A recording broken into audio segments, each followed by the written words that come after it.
Why Annie? Part 1. The funeral of the late Chief Owusu was the talk of the entire district. People poured in from cities, villages, and even abroad. He was a wealthy man, respected and feared in equal measure. The event was grand. Marquees stretching like festival tents, food flowing endlessly, and dignitaries seated in front like royalty.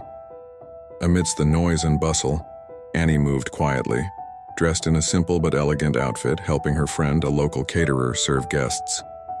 That's when it happened. A silver-haired man, well-dressed and regal in posture, beckoned her over. "Young lady," he said with a smile, "you look absolutely beautiful. I'm Dr. Rich. I'd like you to meet my son. He's not here now, but I think the two of you would get along well. May I have your number?" Annie hesitated. She'd heard of old men who made sweet promises only to vanish like smoke. But Dr. Rich looked different. Calm, respectful, almost fatherly. So cautiously she gave him her number. 3 days later, her life changed. Dr. Rich and his son Marvin called. Marvin spoke gently, respectfully, and his voice alone made Annie's heart flutter. He said he was based in the US and that his father had spoken so highly of her.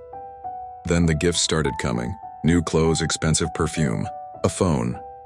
Annie's wardrobe bloomed overnight and her skin glowed from new skincare routines she could now afford. People began to notice. "Hey Annie, you're glowing, ooh.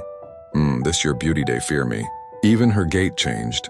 Confident, hopeful, like someone who had seen the promise of something better. Soon Dr. Rich called again. "Marvin is coming home in a few weeks.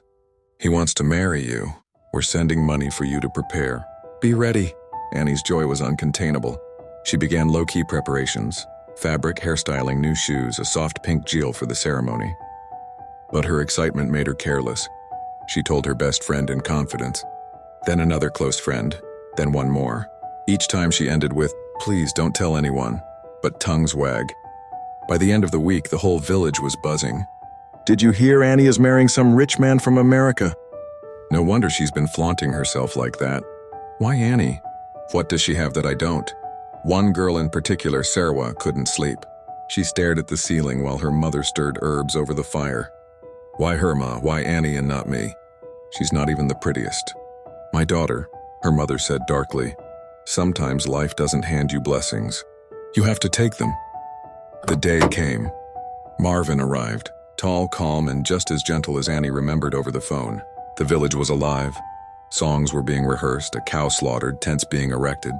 But in the midst of celebration, Annie went missing. She had gone into her room to get dressed. Hours passed. No one saw her again. Whispers turned to panic.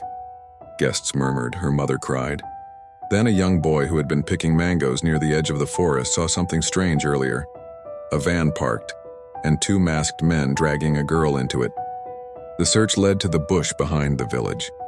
There they found Annie, shaken, gagged, but alive. Her dress torn, makeup smeared, eyes swollen from tears. She was rescued and the ceremony postponed. When back in the village, people speculated who did it. Why? Only one person sat quietly, biting her nails, sweat collecting at the edge of her scarf. Sarwa, and her mother, hiding something under her bed, a sachet of herbs used to cause confusion and a charm to draw attention.